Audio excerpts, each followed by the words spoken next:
జగన్ ఇలాఖా చూపించాం తడాఖా అంటోంది TDP.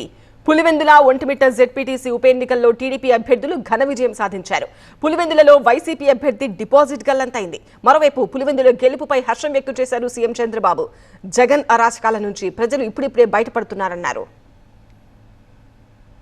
Pulivendula Vontimitta ZPTC ఉప ఎన్నికల్లో టీడీపీ సత్తా చాటింది. పులివెందుల టీడీపీ అభ్యర్థి లతారెడ్డి వైసీపీ అభ్యర్థి హేమంత్ రెడ్డిపై ఘన విజయం సాధించారు. పులివెందులలో మొత్తం 10,601 మంది ఓటర్లు ఉండగా 7,814 ఓట్లు పోలయ్యాయి. వీటిలో టీడీపీ అభ్యర్థి లతారెడ్డికి 6,716 ఓట్లు వచ్చాయి.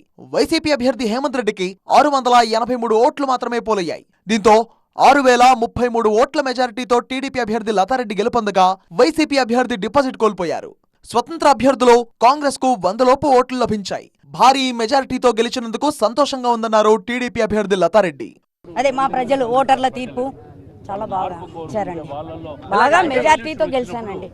ఒంటిమిట్ట జెడ్పీటీసీ ఉప ఎన్నికల్లో సైతం టీడీపీ అభ్యర్థి ముద్దు కృష్ణారెడ్డి గ్రాండ్ విక్టరీ సాధించారు. ముద్దు కృష్ణారెడ్డికి 12,780 ఓట్లు లభించాయి. వైసీపీ అభ్యర్థి ఎరగం సుబ్బారెడ్డికి 6,513 ఓట్లు వచ్చాయి. దీంతో టీడీపీ అభ్యర్థి ముద్దు కృష్ణారెడ్డి 6,267 ఓట్లతో విజయ దుందుబి మోగించారు. జెడ్పీటీసీ ఉప ఎన్నికల్లో ఘన విజయం సాధించడంతో కూటమి నేతలు సంబరాలు చేసుకున్నారు. పులివెందుల ఓటర్లు జగన్ అరాచకాల నుంచి బయటపడుతున్నారన్నారు సీఎం చంద్రబాబు. ఎన్నికలు ప్రజాస్వామ్యయుతంగా జరిగాయి కాబట్టి 11 నామినేషన్లు వేశారు. 30 ఏళ్ల తర్వాత ఓటు వేశామని ఓటర్లే స్లిప్పులు పెట్టిన పరిస్థితి ఉందన్నారు చంద్రబాబు.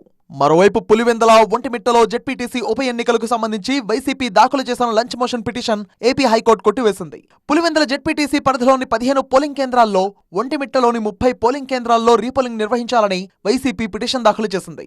దీనిపై విచారణ జరిపిన న్యాయస్థానం పిటిషన్ను కొట్టివేసింది. ఈసీ నిర్ణయాల్లో తాము జోక్యం చేసుకోబోమని తెలిపింది ధర్మాసనం.